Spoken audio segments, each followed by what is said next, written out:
At 2:55 p.m. on December 3rd, about 30 minutes ago, Shams put out Giannis Antetokounmpo and his agent Alex Soradisis have started conversations with the Milwaukee Bucks and the two-time NBA MVP's future and discussing whether his best fit is staying or is elsewhere. So we will be talking about that. Now, this has been a thing where Giannis has hinted at it for a couple years now. He's talked about being in big markets. He's talked about how he wants to win. He wants to win. He loves Milwaukee, but he wants to win. And now he has been here for I think he was drafted in 2013. So 11 to 12 seasons here. He's won a ring. He's won two MVPs, a defensive player of the year. I don't know if he was most improved player. He might have been, but anyways, we're going to talk about it. And while we're talking about it, we're going to see what destinations could fit. Who could make it work? And I haven't had a crazy amount of time to think about this.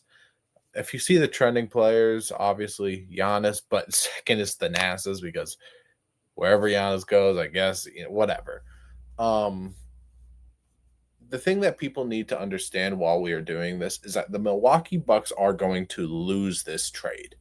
They are 1000% losing this trade. They are trading a top 30 player of all time who is still in the peak of his prime, and they got to get rid they got to get rid of him. Now, if for some reason some team gives them 8 first-round picks and 3 young players, which no team in the league really has that unless you're the OKC Thunder, then sure, maybe they could win the trade or be happy with what they got back, but they will not be winning this trade.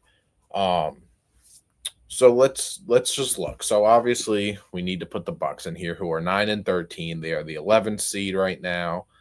We've got to find a spot for Giannis, who has 3 years left, which is a good thing too, because it's not like it's his last year. So whatever team gets him, they've got him for a couple years minimum. Um, the first team that the place that I might want to see him the most without before we've done this little experiment, the Detroit Pistons, I really think could make it work. All right, I put myself up here, so hopefully I'm not blocking. Um, I so Giannis trade to the Pistons. You got to get Tobias Harris in there. He who is on the last year of his deal. Correct. Let me see. The last year of his deal. You've also got to give up. I would assume you got to give up Ron Holland. You got to give up Ron Holland. They might even want a SAR instead, but I think you start with this: Tobias Harris, Ron Holland, and Jaden Ivey. Um, for I guess giggles, or well, they got technically two of his brothers here, and they can't actually even trade him as of right now anyway. So let's just see right now. Try the trade. Let's just try it. So the money, I guess it works. Um, the Bucks would have $20 million in tax space. First apron, second apron, they'd be good. The Pistons would still be good. They would be getting $8 million more. So they would add 8 million with this trade. And if you think about it for the Buck side, so they get, Tobias Harris, who they can get rid of, Jaden Ivey, which they will need to make a decision about because he is on the last year of his deal. And Ron Holland says he's got 3 years there, so sure. Two young players. Jaden Ivey was looking very promising before his injury went down. He just recently started to come back for the Pistons. Ron Holland, athlete, defender, maybe can develop a jump shot at some point. And then obviously from the Giannis point of view, like you would hypothetically you would be having Cade, Duncan Robinson, Asar, Giannis, and Jalen Duren. Now, I understand why some people will not like this because spacing. The Pistons already do not have great spacing when you talk about how Asar starts, Jalen Duren starts, Ron Holland plays a good amount of time for them. Cade Cunningham can obviously hit the jump shot, but they don't have perfect shooting. That's why last season Malik Beasley was such an insane pickup for them and was a great player off their bench. Tobias Harris was a good pickup as a role player. Duncan Robinson has been a good pickup for them as well. You were hoping Jaden Ivey could get back to like the 38 to 40% three that he was before he went down last season. You just don't have perfect shooting, and this obviously doesn't help that. But the thing with that is, right, it gives you your dynamic duo of Giannis and Cade. You get rid of the worry of having to pay for Jaden Ivey.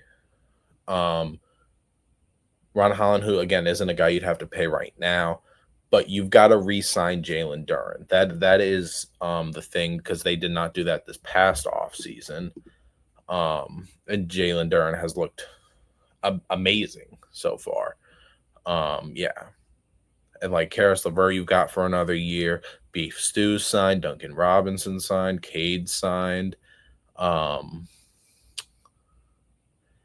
I mean, you've got a couple of these guys too that are signed, but I think that could work. Now, pick wise, the Pistons have picks, and honestly, if you're getting that, who cares? Get rid of the picks. You've got enough to where you can make it be like, yeah, okay, you got a ton of seconds too, which I believe they could probably do something with seconds, not in the Giannis trade because they're not going to want seconds for him, but I really think this is a good trade for them. Again, I didn't include picks. Obviously, they wouldn't just get this. They would get picks. They would maybe even get more players.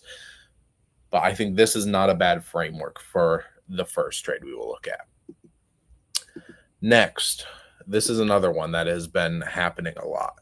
And this is very conflicting because so they have Washington's protected 1 through 8. They've got their own. They've got this Brooklyn one that they can swap with, talking about Brooklyn. And then they've got 2030 and 2032, and that's it. Now, Giannis is a guy that makes a lot of money. Actually, hold on. So they are already a first apron team, which means you've got to give back. You can't give up. You're not giving up Brunson. You can't give up Mikal, at least not as of right now. So you've got to pick between OG and Cat. Now, in a real world, or not real world, in a like your mind, you would like, okay, Giannis and Cat, that would work together. But I think you have to give up Cat.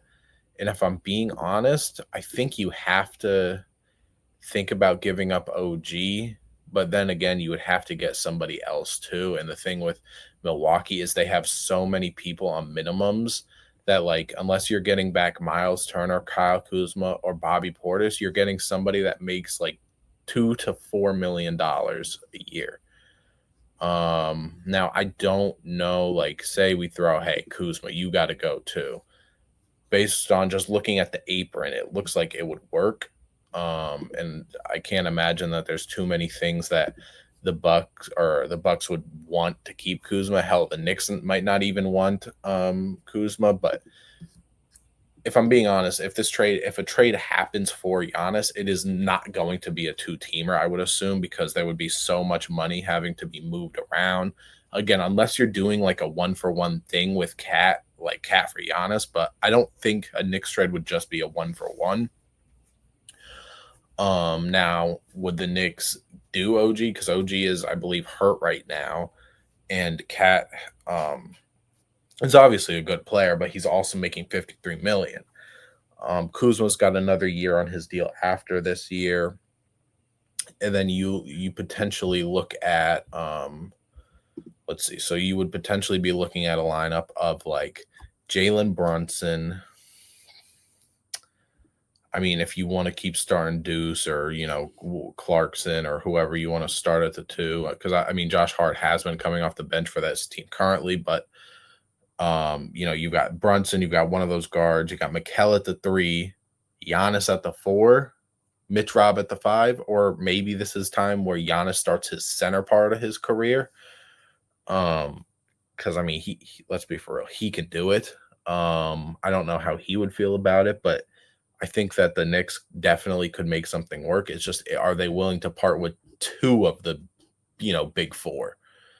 Because honestly, I think you would like having Mikal around more than OG, at least in my mind. One, because of the contract is about 15 million less. And Mikel's a better scorer in general, I would say. So I think there's that. Um, the Heat, they could, because they definitely have the contracts to do it. I don't want to go through every team, but they definitely have the contracts. You throw Wiggins. I don't know if they would do the Terry Rozier thing, but like I don't even know how Terry Rozier stuff is gonna work. But like you throw in Wiggins but I can't imagine they have a bunch of picks. They do. They have like their own picks. All right. But I don't like that. I don't really like him in Miami.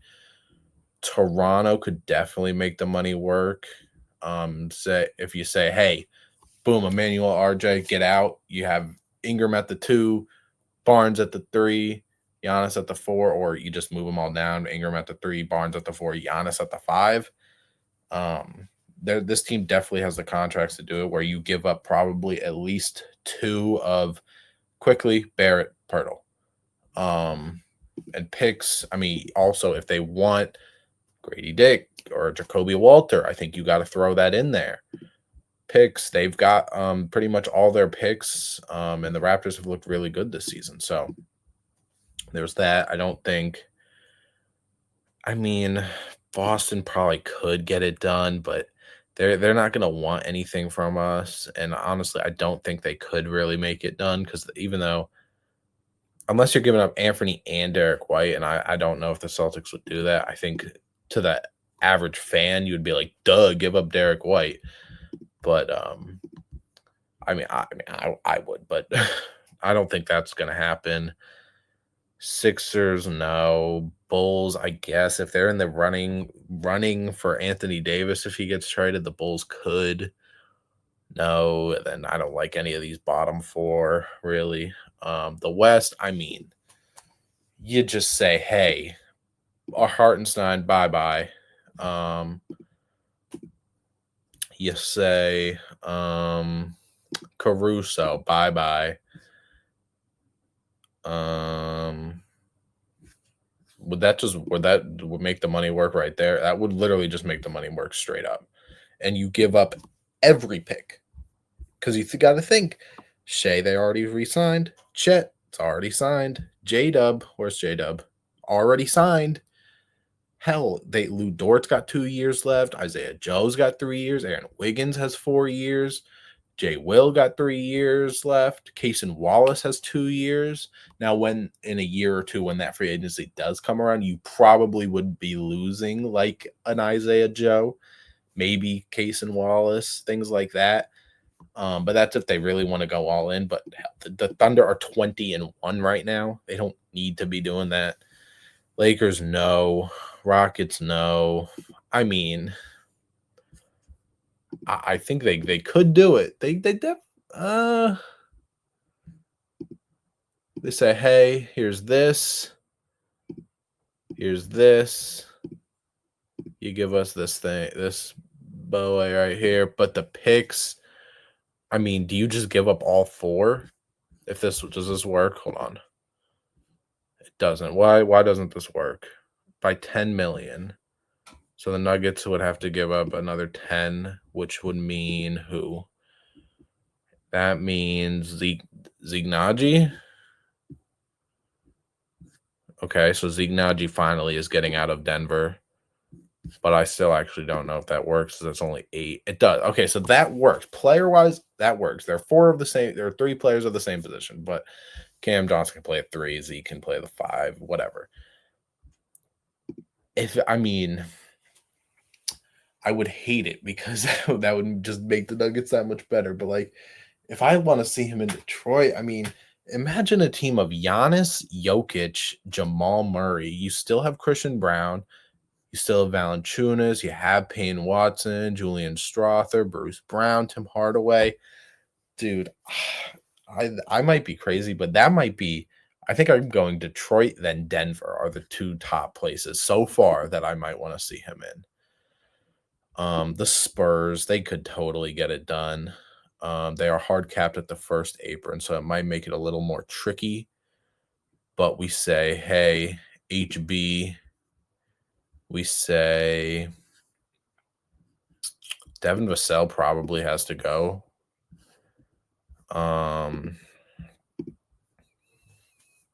But you got to be careful about this because I don't know what this does to their cap. Like Dylan Harper, okay, is good for now, but like Castle is okay for now. You also say, hey, we don't really need Jeremy. I don't think Jeremy Sohan really fits on this team anyways. So that's another, valuable thing. And look, they got the first. Get rid of them because I'm sure, let's make sure that would maybe be the greatest front court of all time. At their peak, like once Wemby reaches whatever his peak is Giannis and Wemby better all time than Duncan and Robinson? Is it better than uh what are some other really historic front courts like that? I can't think, but you know what I'm saying. Like the Spurs could totally get it done too. So it might for me, my list would probably go Detroit, Denver, San Antonio, because I don't want to see him in New York, not as a Boston fan. Um Timberwolves would have to give up like Rudy and Jaden McDaniel probably to even get the money to match it, but then they don't have any picks, I don't think. Phoenix could, but no way Phoenix is about to get Giannis, right? You say, hey, Jalen Green, you didn't play it all for us. You didn't play it all for us. We got to get rid of you. We say, Royce O'Neal, get out of here. What does that put it at? Failed 10 mil again. So they would maybe have to give up like a Grayson Allen or something too. Because I'm sure they would want to keep like a Dylan Brooks here. Can they just get away with giving Nick Richards up? Okay, they do. So this isn't bad either then. I mean, because then hypothetically with this, you would be running, I don't know. I mean, you could run a lineup of like Devin, Grayson, Dylan, Giannis, and Mark Williams, or you could, do Colin Gillespie and Booker in the backcourt. You could start Ryan Dunn with Dylan Brooks and maybe move Giannis to the 5. But like the Suns actually could be a sneak. Like again, they could get it done. But what do the picks look like? Maybe not. I mean, they've got first. I just don't know how many of them they can include. But that might be a sneaky, like dark horse team. Not very realistic. Warriors can't get it done unless they give up Jimmy or Curry. Grizzlies, I don't like that unless they're doing maybe a Ja for Giannis switch. Trailblazers, I think, could be decent. He gets to play with Drew again. And they, oh my, no. Could you imagine if they keep Drew? They would be able to keep Dame because he's only making 14. But like, if they say Jeremy Grant, they say another somewhat big contract, they say Matisse Thybulle, and you probably do you give up Scoot Henderson? Do you give up Scoot in a trade like this when you have Drew and Dame and they would potentially want to be winning? It makes it work. That might be a dark horse team too. Them and the Suns, dark horse. He gets to play with Drew and Dame after all that. That wouldn't happen though. I don't think that would happen. Jazz, no. Mavericks. I mean, if they're keeping AD, maybe AD and Kyrie, but I don't. They maybe can make the contracts work. Kings, Clippers, Pelicans, no. I guess this is the last thing we'll look at. So we're gonna say hypothetically they want to keep AD and Kyrie. They say, hey, Gafford. They say, hey,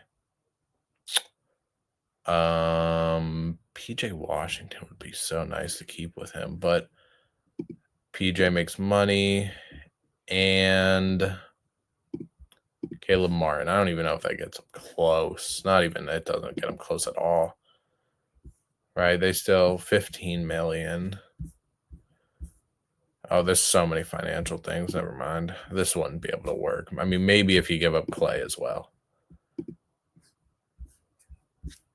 You give up Clay, would that work? No. Oh, PJ. Oh, so if not, if PJ wasn't, this would technically work, but because so then you would have who would you have if those are the four that would get out? You'd have when healthy, Kyrie, like Max Christie, Cooper Flag, Giannis, and AD. Ooh. I again don't think that's gonna happen, but Kyrie probably isn't even playing this year. AD's been hurt so much. That's a lot of role players, and do they buy in though? Do they give up that Lakers pick? Although that Lakers pick doesn't mean anything anymore. I don't know. I think that could be interesting, but I think but again, I think those last couple like Portland, Phoenix, Dallas are not very realistic. I think the Pistons, again, I think might be the most realistic. Outside of that, I don't know what's too realistic. Maybe the Spurs a little bit. I don't think the Nuggets are, but I think that would be cool though to think about. But let me know what you think. Where do you want to see Giannis? Do you think he moves? Do you think he stays? Do you think he leaves? Anything like that? And again, where would you want to see him best? And if you aren't sure, then what other team, could make a trade for him that maybe I just wasn't thinking of or I skipped over too quickly, but let me know. Thank you for watching. This could be another crazy trade deadline when this happens. We had Luca last year. We potentially could have Giannis, AD, John Morant, Trey Young, and LaMelo Ball all in the middle of the season. Now, I don't think all five of them would be moved, but like if they do, oh my God, like that's crazy. But let me know. Thank you for watching. Remember to share with a friend on the road to 1,000 subscribers and let me know what you think.